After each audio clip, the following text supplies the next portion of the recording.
நீங்க சொல்றது யார சொல்றீங்கன்னே ஒரு கன்ஃபியூஷன். நான் தான் சொல்லிட்டேன், அந்த செல்வமணி இல்லை நான் அப்படின்னு. வந்திருக்கும் அனைவருக்கும் எனது மாலை வணக்கம். ஒரு சந்தோஷமான செய்தியோட தொடங்க நினைக்கிறேன். செய்தி என்னன்னா, நான் அதிக நேரம் பேச விரும்பல, ஒரு நிமிஷத்தோட முடிச்சுக்கிறேன். என்னன்னா நீங்க வெயிட் பண்றது யாருக்காக வெயிட் பண்றீங்க எனக்கு தெரியும். நீங்க பாக்யராஜனோட பேச்சுக்காகவும் சீமானோட பேச்சுக்காகவும் காத்திருக்கீங்க. உங்களுடைய உணர்வுகளை புரிஞ்சு கொண்டு ஒரு நிமிஷத்துல ஒரு சில விஷயம் மட்டும் சொல்லிட்டு போயிடுறேன். நான் இந்த விழா எனக்கும் ஒரு குடும்ப விழா தான். என்னன்னா அதியமானன் எங்க ஊர் தான். பட் நான் இப்போ அதியமானன் இயக்கிற படத்தை நான் தயாரிச்சுக்கிட்டு இருக்கேன். மேக்ஸிமம் ஒரு 50-60 முடிஞ்சிருச்சுன்னு நினைக்கிறேன். ஷூட்டிங் போயிட்டு இருக்கு. ஸோ அவருடைய குடும்பத்திலோட இந்த படைப்பு. ஸோ அதனால இது எனக்கும் ஒரு குடும்ப விழா தான். நான் தேவயானி மேம் பற்றியும் அதை பேசணும்னு ஆசைப்படுறேன். என்னன்னா நான் பார்க்குறேன், இவங்க அன்னைக்கு படம் ப்ரீவியூ போடும்போது பார்த்தேன். வந்தவங்க தான் இவங்க தான் நின்று ரிசீவ் பண்ணாங்க. ரிசீவ் பண்ணி எல்லாரையும் உள்ள உட்கார வச்சு பார்த்து கடைசி வரைக்கும் பார்த்துட்டாங்க.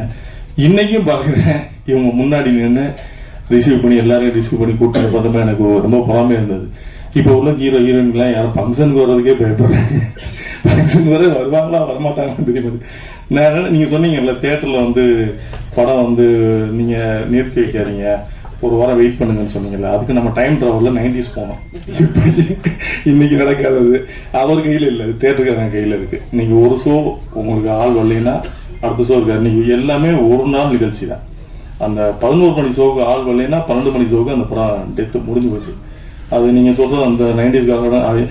இப்ப நினைச்சோம்னா நமக்கு 90s 80sல படம் பண்ணவங்க காலத்தோட நம்ம போய் படம் பண்ணிடலாம இருந்தோம். ஏன்னா அப்படி இருந்ததுனாலதான் நிறைய இயக்குநர்கள் வந்தாங்க. வராது. பட் இன்னைக்குள்ள பிசினஸ் மாடல் அதுதான் சொல்றேன். இது இப்ப நம்ம தியேட்டர்காரங்கள்ட்ட கேட்க வேண்டியது. அவங்கள்ட்ட கேட்டா அவங்க என்ன சொல்லுவாங்கன்னா, எனக்கு கவுண்டர்ல பாப்கார்ன் வைக்கல, டீ வைக்கல, பண்ண வைக்கலன்னு சொல்லுவாங்க. கூட்டம் இல்ல, நான் என்ன பண்றேன் அப்படின்னு சொல்லுவாங்க. ஏன்னா டிக்கெட் விலையை விட நீங்க அதிகமா அவங்களுக்கு மார்ஜின் வர்றது அந்த கேண்டீன்ல தான். சோ அவங்களுக்கு தேவை கேண்டீன். சினிமா நல்லா இருக்கணும்னா சின்ன படங்கள் நல்லபடியா ஓடணும். நீங்க தயாரிப்பாளர் சங்கத்துல இருக்கீங்க, நீங்களும் பேசிருக்கீங்க, பல வீட்டில பாத்துருக்கீங்க. தமிழ் சார், நீங்க துணை தலைவர் நினைக்கிறேன். பேசி நீங்க அமைதியா இருக்கீங்கன்னு சொன்னாரு. அவர் பேசும்போது தமிழ் குமார் ரொம்ப அமைதியானவர் அப்படின்னா, தமிழ் குமாரோட இன்னொரு முகம் தெரியல நினைக்கிறேன் அவங்களுக்கு. கண்டிப்பாக உங்களுடைய அந்த நல்ல பண்புக்காகவே இந்த படம் பெருசா வெற்றி அடைய வேண்டிக்கிறேன். அனைவருக்கும் பேரன்பும் வாழ்த்துக்கிறோம். நன்றி.